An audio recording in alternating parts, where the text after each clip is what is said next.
Hello YouTube, Luigi here. Most of you know I have a Kindle Fire HD 7-inch. Not the HDX, but the 7. And I had a protective cover like this. This is that, whatever it is. And it goes over your unit, and your unit fits in here, and that's it. There's no stand, there's no cover that comes over like this.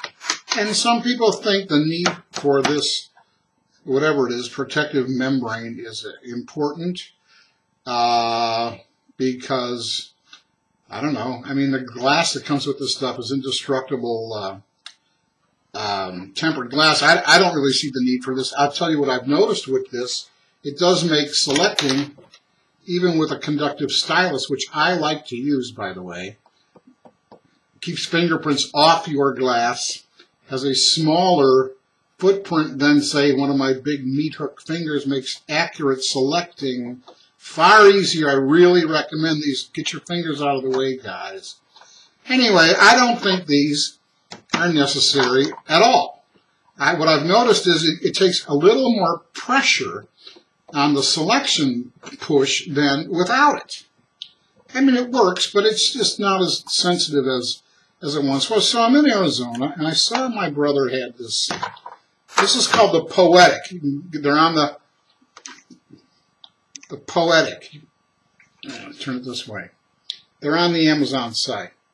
I had one. It was okay. Now I've moved on to other things.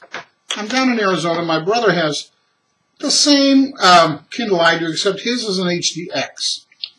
And he had this really cool cover called the Origami. Your machine fits in here magnetized. It's got the holes, just as the other one did, for the speaker, the power charging jack, the on-off button. It's got a hole in the back for the rear-facing camera, and two generous outlets for the speakers, of the two speakers. It's a pretty good rig, but what makes it so good, and what I wished I missed on the other one, this is mine, it came today, is it has this, I don't know if you saw what I did.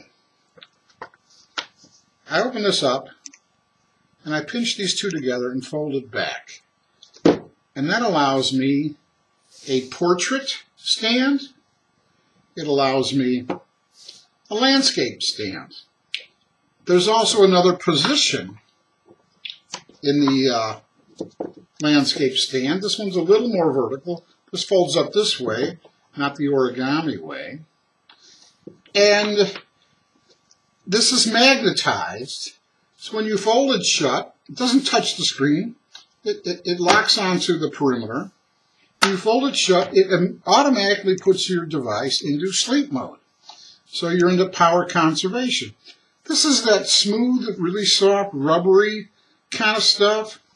And on the inside, it's this kind of quilted, rubbery stuff. So this gives me the versatility I want. I can now set the unit up in a landscape mode. I can turn it over in a portrait mode. It has automatic power conservation every time you close the lid.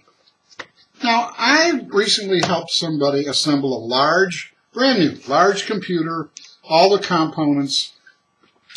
And I think this is a dangerous trend, but it's probably exactly what it needs to be given the pathetic state of our people. Everything we did with that computer, even this, because you can't count on people being able to read anymore. We've gotten so dumb, the dumbing down of America. Everything is pictorial. Everything is by pictures. They understand we're dealing with a nation of morons, and they're writing their directions, instructions, assembly instructions, use instructions, for the lowest common denominator.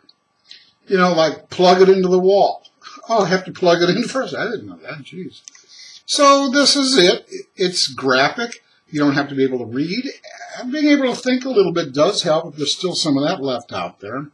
But it was a pathetic observation on just how far the mighty have fallen. All right, that's my little pontificating on the dumbing down of America. You know, I don't buy into conspiracy theories, but here's one I do buy into.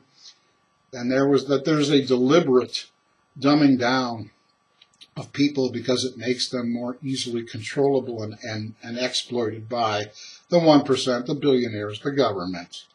And it's working. You want to know something? It's working.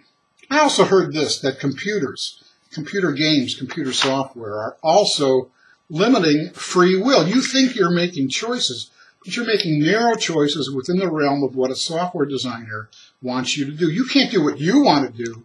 You can only take one of the options that some software designer laid out for you. So we're getting a generation of linear thinkers, not lateral thinkers.